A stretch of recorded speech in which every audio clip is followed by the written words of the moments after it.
Mga kabagtas lamok, narita dress kuan mga kabagtas lamok sa atong 12 anyos na si Joy Abarquez ba? Itong gipatay. So narita sa kalibunan mga kabagtas lamok. So atong tanawon. So stay tuned na mga kabagtas lamok ha. So mo mga kabagtas lamok ang crime scenes ng kalibunan. Mo siya kalibunan no. Kalibunan ay dahang kahoy. Mo siya.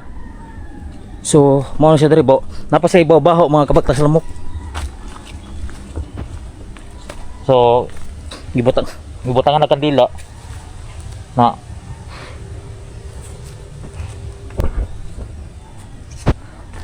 so napasay uod mga kabagtas lamok ko na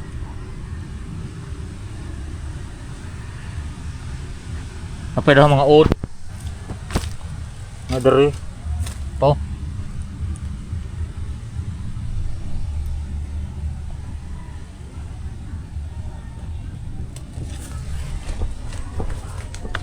napay mga udre mga kabagtas lamok nga kato mga kriminal nagdag tutiro na mga tutiro gibili no na itutir na kato mga adik-adik ba basin din na nauyop sa kalibunan mga kabagtas lamok oh so diha gigapos ang katong si Joy Abarquez mo ni ang kasada gawas dol guys kasada mga kabagtas lamok